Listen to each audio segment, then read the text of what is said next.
जय श्री कृष्ण। राधे राधे। साल में कई एकादशी का व्रत रखा जाता है। हर एकादशी के व्रत की मान्यता अलग अलग है। फाल्गुन महीने के कृष्ण पक्ष में आने वाली एकादशी विजया एकादशी के नाम से प्रसिद्ध है। शत्रु पर विजय पाने के लिए विजया एकादशी का व्रत किया जाता है। इसके प्रताप से साधक हर क्षेत्र में विजय होता है, उसके पापों का नाश होता है और वह मृत्यु के बाद वैकुंठ लोक को जाता है। विजया एकादशी इस बार कब है, पूजा के लिए शुभ मुहूर्त और इसे कौन कर सकता है, इस बारे में जानते हैं। फाल्गुन माह में विजया एकादशी तिथि 6 मार्च 2024 बुधवार को पड़ रही है। चलो आइए जानते हैं फाल्गुन मास की विजया एकादशी कब है, पूजे का शुभ मुहूर्त और पारण का समय। फाल्गुन माह में विजया एकादशी तिथि 6 मार्च 2024 बुधवार को पड़ रही है। पंचांग के अनुसार फाल्गुन कृष्ण पक्ष की एकादशी 6 मार्च को सुबह 6:30 पर शुरू होगी और अगले दिन 7 मार्च 2024 को सुबह 4:13 पर समाप्त होगी। इस दिन सुबह 6:41 से सुबह 9:39 तक श्री हरि का पूजा का शुभ मुहूर्त है। विजया एकादशी व्रत पारण। विजया एकादशी का व्रत का पारण 7 मार्च 2024 को दोपहर 1:43 से 4:04 के बीच में किया जाएगा। पारण तिथि के दिन हरिवारस समाप्त होने का समय सुबह 9:30 पर होगा।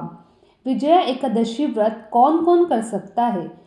पुराणों के अनुसार एकादशी व्रत श्री हरि का आशीर्वाद पाने के लिए, पापों से मुक्ति और मोक्ष प्राप्ति के लिए किया जाता है।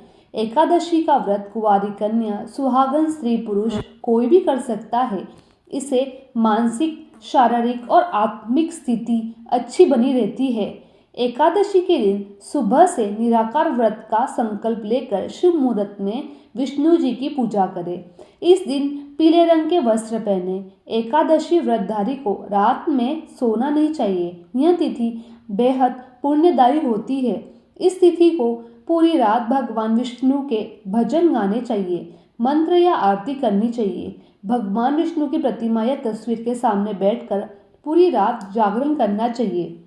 विजया एकादशी पूजा विधि। विजया एकादशी के एक दिन पहले शुद्ध स्थान बनाएं और उस पर सत अनाज रखें।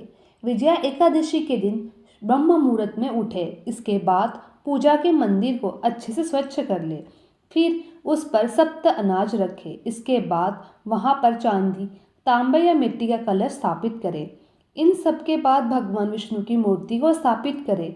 फिर धूप, दीप, चंदन, फल फूल, तुलसी आदि से भगवान विष्णु की पूजन करें। व्रत रखने के साथ विजया एकादशी व्रत की कथा का पाठ करें। रात्रि के समय श्री हरि के नाम का जाप करते हुए जागरण करें। विष्णु सहस्त्र नाम का पाठ करना इस दिन अत्यंत शुभ माना जाता है। विजया एकादशी व्रत कथा। फाल्गुन की कृष्ण पक्ष की एकादशी को विजया एकादशी कहते हैं। इस दिन धर्मराज युधिष्ठिर बोले, हे जनार्दन, फाल्गुन मास के कृष्ण पक्ष की एकादशी का क्या नाम है तथा उसकी विधि क्या है? कृपया करके आप मुझे बतलाएं। श्री भगवान बोले, हे राजन, फाल्गुन मास के कृष्ण पक्ष की एकादशी का नाम विजया एकादशी है। इसके व्रत के प्रभाव से मनुष्य को विजय प्राप्त होती है। यह सब व्रतों में उत्तम व्रत है। इस विजया एकादशी के महात्मा के श्रवण, पठन और समस्त पाप को नाश करने वाले हो जाते हैं। एक समय देवर्षि नारद जी ने जगत पिता ब्रह्मा जी से कहा, महाराज, आप मुझसे फाल्गुन मास के कृष्ण पक्ष की एकादशी का विधान कहिए। ब्रह्मा जी कहने लगे, हे नारद, विजया एकादशी का व्रत पुराणों तथा नए पापों को नाश करने वाला है। इस विजया एकादशी की विधि मैंने आज तक किसी से भी नहीं कही है। यह समस्त मनुष्यों को विजय प्रदान करती है।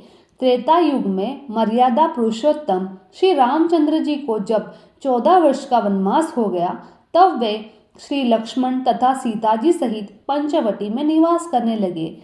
वहां पर दुष्ट रावण ने जब सीता जी को हरण किया, तब इस समाचार से श्री रामचंद्र जी तथा लक्ष्मण अत्यंत व्याकुल हुए और सीता जी की खोज में चल दिए। घूमते घूमते जब वे मरणासन जटायु के पास पहुंच जाते हैं तो जटायु उन्हें सीता जी का वृत्तांत सुनाकर स्वर्गलोक चला गया।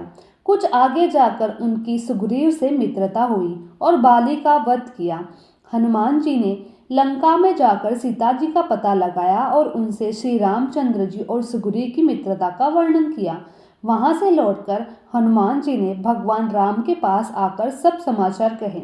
श्री रामचंद्र ने वानर सेना सहित सुग्रीव की संपत्ति से लंका को प्रस्थान किया। जब श्री रामचंद्र जी समुद्र के किनारे पहुंच गए तब उन्होंने मगरमच्छ आदि से युक्त उस अगाध समुद्र को देखकर लक्ष्मण जी से कहा कि इस समुद्र को हम किस प्रकार से पार करेंगे। श्री लक्ष्मण ने कहा, हे पुराण पुरुषोत्तम, आप आदि पुरुष हो, सब कुछ जानते हो। यहाँ से आधा योजन दूर पर कुमारी द्वीप में वल्कालभ्य नाम के मुनि रहते हैं। उन्होंने अनेक ब्रह्मा देखे हैं। आप उनके पास जाकर इसका उपाय पूछिए। लक्ष्मण जी के इस प्रकार के वचन सुनकर श्री रामचंद्र जी वक्लादभ्य ऋषि के पास गए और उनको प्रणाम करके बैठ गए। मुनि ने भी उनको मनुष्य रूप धारण किए हुए पुराण पुरुषोत्तम समझकर उनसे पूछा कि हे राम, आपका आना कैसे हुआ। रामचंद्र जी कहने लगे, हे ऋषि, मैंने अपनी सेना सहित यहाँ आया हूँ और राक्षसों को जीतने के लिए लंका जा रहा हूँ। आप कृपा करके मुझसे समुद्र पार करने का कोई उपाय बताएं। मैं इसी कारण से आपके पास आया हूँ। वल्कादभ्य ऋषि बोले, हे राम, फाल्गुन मास की कृष्ण पक्ष की एकादशी का उत्तम व्रत करने से निश्चय ही आपकी विजय होगी। साथ ही आप समुद्र भी अवश्य पार कर लेंगे। इस व्रत की विधि यह है कि दशमी के दिन स्वर्ण, चांदी, तांबा या मिट्टी का एक घड़ा बनाए। उस घड़े को जल से भरकर तथा 5 पल्लव रख वेदिका पर स्थापित करें। उस घड़े के नीचे सतनजा और ऊपर जो रखे उस पर श्री नारायण भगवान की स्वर्ण की मूर्ति स्थापित करें। एकादशी के दिन स्नानादि से निवृत्त होकर धूप, दीप, नैवेद्य, नारियल आदि से भगवान की पूजा करें। तत्पश्चात घड़े के सामने बैठकर दिन व्यतीत करें और रात्रि को भी उसी प्रकार बैठे रहकर जागरण करें। द्वादशी के दिन नित्य नियम से निवृत्त होकर उस घड़े को ब्राह्मण को दे दे। हे राम, यदि तुम भी इस व्रत को सेनापतियों सहित करोगे तो तुम्हारी विजय अवश्य होगी। श्री रामचंद्र जी ने ऋषि की कथनानुसार इस व्रत को किया। इसके प्रभाव से दैत्यों पर विजय पाई। अंत हे राजन, जो कोई मनुष्य विधि पूर्वक इस व्रत को करेगा, दोनों लोकों में उसकी अवश्य विजय होगी। श्री ब्रह्मा जी ने नारद जी से कहा था, हे पुत्र, जो कोई इस व्रत के महात्मा को पढ़ता या सुनता है उसको वाजपेयी यज्ञ का फल प्राप्त होता है।